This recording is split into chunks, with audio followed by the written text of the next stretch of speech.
Hello everyone, today I'm going to bring you the 5th video of my new featured video section. These videos contain Pokemon Wi-Fi battles of people other than myself. Most of these people are new, underrated or unknown YouTubers that deserve to be in the spotlights as well. This project is actually a shout out to other channels on my personal channel.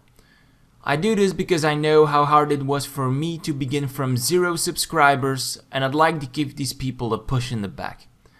These featured channels videos will be uploaded on Tuesday, maybe Thursday. It depends on when I get these videos sent over.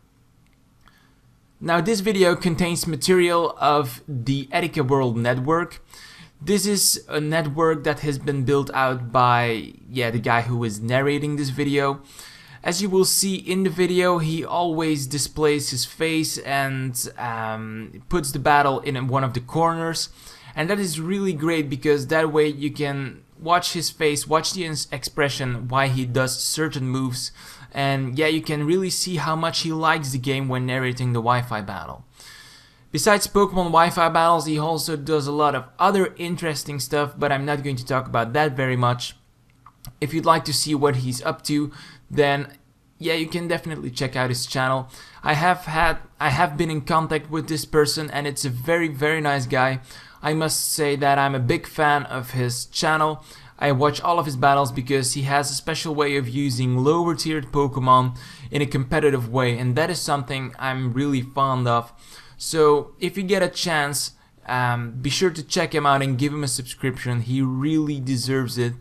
That is all I ask of you. Now, if you check him out, that would be great because only this way we can expand the Pokemon community and bring in a lot of new players. Now, maybe I'll have a collaboration with this guy in the future. We're still discussing it, but that's off topic. Now let's continue to the battle, shall we?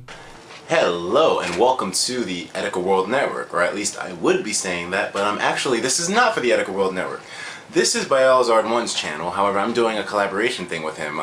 He is a really nice guy who I met on the Small Gun Wi-Fi Finder, and he gave me an offer to help increase my exposure and such. So he's a really nice guy, and I really am thankful for that. So Biolizard, once again, thanks a lot, dude. I really appreciate it. But anyways, I'm Etika, and I do Pokemon battles, and I do a lot of other things too, like product reviews and music videos, and I do current events as well, news articles and stuff. So I tend to try to take pride in my channel being really rounded, but the most that I do really is Pokemon battles. I want to make sure that I have a lot of battles out. So if you do like this battle that Biolizard hosted, please come on by my channel and give it a ring. I hope you like it or anything like that.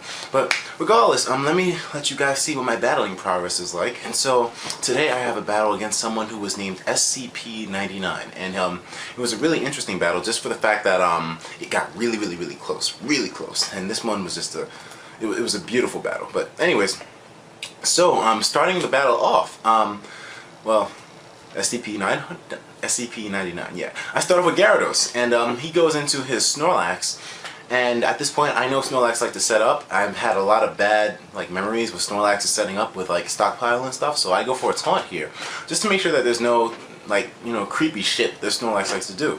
He was gonna hit me with a Toxic, so it's a good thing that I taunted him. I go for the Thunder Wave right after. Even though it makes no difference on Snorlax, but hey, extra hacks chance, why the fuck not? Anyways, he goes for a Body Slam, and he does the exact same thing to me. So now I feel like the game really screwed me in this regard, because it's like, oh, okay, so you want all of us to get paralyzed now, right? Whatever. I go for the Roar, and I send his Snorlax out, and then his Latias comes in. Now, at this point, I'm not sure if he knows how tough my Latias is, so I just say whatever. And he goes for the Dragon Pulse, but I have special defense EV, so it's not going to do that much. And I go for the Thunder Wave on Latias as well, just to slow it down. So this way a threat who's slow but powerful can come in and then finish him off. So now, at this point, I'm not sure what I can do here, because Latias, apparently he's staying in. He wants to be in there, and yet there's nothing I can really do against this guy. So the most I can think of right now is just to get a Roar on the Latias, send the Latias out, and bring in a different Pokemon to Thunder Wave. But he might just switch out back into Snorlax or Latias, so that's where the trouble is, you know? Whatever the case may be, he goes in for his Scizor, who is not that bad of a switch-in for me either. However, I know I don't want to risk like him killing my Gyarados because I feel Gyarados can still be useful in the match. So I go into my Emboar because I know I can quad resist almost any of his moves. So he goes for the X-Scissor, and even though it's powered by the Bug Gem, it does literally nothing to me. Nothing at all. But so anyways, at this point I say, let's go for the Flare Blitz, or not, I go for the Head Smash just to be able to hit anything that might want to resist the Flare Blitz coming in. Like, the Keletio resist Head Smash, and it's not stab, yet it still did a massive truck ton of damage to this thing. Now, I'm thinking he's going to switch Keletio out, or maybe go for a substitute, expecting me to switch out. But, nope. He goes straight for the Surf, and that totally decapitates my Emboar. So, sadly, Emboar had to go, who was kindly known as Yafka Pig by my awesome girlfriend. Anyways, I go into my Superior, and he switches his Keletio out, because I guess he doesn't want to take the Leaf Storm, and he goes into his Hydreigon. And the Leaf Storm comes in, of course, because I didn't want to really pull any punches. I wanted to make sure I hit this thing. And so, in order to test out what this Hydreigon is, I stay in and go for the Glare, but he goes for the Fire Blast first. So I know for a fact now this Hydreigon is Scarfed. And so, knowing that, I'm able to play accordingly. So, even though I hate sacrificing Pokemon, sadly, Superior had to go, but you died for a noble cause. So now I go into my Rhydon, and I guess he switches, thinking that, you know, a threat will come, and pretty good call on his part. I go for the Mega Horn, and he goes for the Brick Break.